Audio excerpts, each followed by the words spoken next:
अकबर साहब अच्छी गुफ्तगू हुई। अच्छा, उलमाए किराम से पंगा बहुत भारी पड़ता है।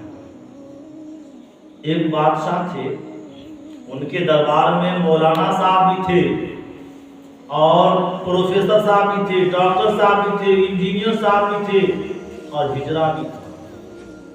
हिजरा को मौलाना से जलन हो रहा है। जैसा भी इमाम साहब से कुछ लोगों को जलन होता है, अगर तारीफ नहीं लिख करके दिया तो हो गया, उसकी क्या करी, आप उसको निकालिए कर देंगे। हिजरा को मौलाना से जलन था। बादशाह मौलाना साहब को जो तनख्वाह मिलती थी, देते थे तनख्वाह, उसके अलावा रोजाना जाते वक्त दरबार से कुछ तोहफा का इनाम देते थे। हिजरा जनता था। हिजरा ने एक दिन बादशाह को पिन मारा। आज तो जो गांव समाज में पिन होता है, पिन दिया जाता है स्टोव में, ताकि लड़ाई लगाने के लिए उसको ही पिन दिया, उसको ही पिन दिया, लड़ाई लगाने साइड हो गया। तो बादशाह को पिन दिया, कहा मौलाना मुझे फालतू खर्च कर रहे हैं, ये बड़का मौलाना, ये मुस्तनद मौलाना थोड़ी है, ये पूरा मौलाना नहीं है। तो बादशाह ने कहा ये पूरा मौलाना है, बेचारे बहुत दीनदार है, अच्छी बात बताते हैं, इसीलिए मैं खुश होकर के इसको इनाम देता हूँ रोजाना।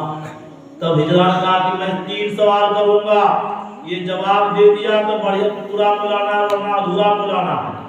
बादशाह का सवाल करो। तब हिजरा ने सवाल किया, दरबार में आप 3 सवाल का जवाब दीजिए। पूरी दुनिया के बीचों बीच क्या है? कोई किताब थी लिखा, आप देखिए वो नाम पर के थोड़ी ना आया है, कोई पूरी दुनिया बीचों बीच का है। दूसरा सवाल, आसमान पर तारे कितने हैं? तीसरा सवाल, पूरी दुनिया में औरत कितनी है, मर्द कितने हैं? मौलाना साहब घबरा गए, इसलिए कि कोई किताब लिखा नहीं था। चले 3 दिन की मोहलत मांगे। बादशाह का 3 दिन में आपने जवाब नहीं दिया तो आपको फांसी दे दी जाएगी। घर गए, खाना अच्छा नहीं लग रहा, पीना अच्छा नहीं लग रहा, परेशान। उनका कपड़ा जो धोबी धोया करता था, धोबी ने देखा, बहुत परेशान। धोबी ने कहा क्या हुआ? कहा तुम मत पूछो, तुम्हारे बस के नहीं है। कहा कुछ तो बोलिए, हम कोई गुंजाइश निकाल दें। कहा तुम्हारे बस के नहीं। कहा हजरत बोलिए, तो बहुत परेशान नजर आ रहे आप, देख रहे 3 दिन से आपका मुंह सूख गया है। कहा ऐसी सी बात है। कहा आप परेशान ना होइए, इसका जवाब मैं दूंगा।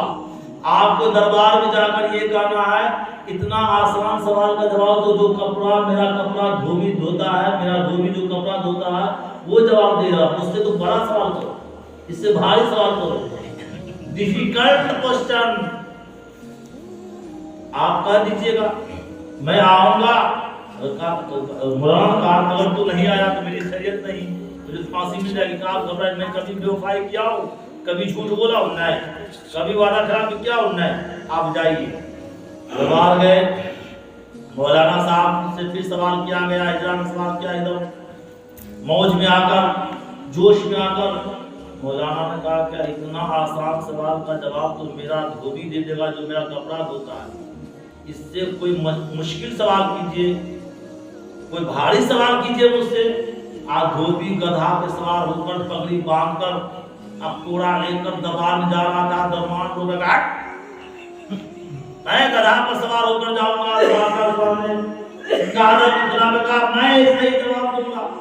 गए गाय क्या सवाल है, फिर दोहराया गया।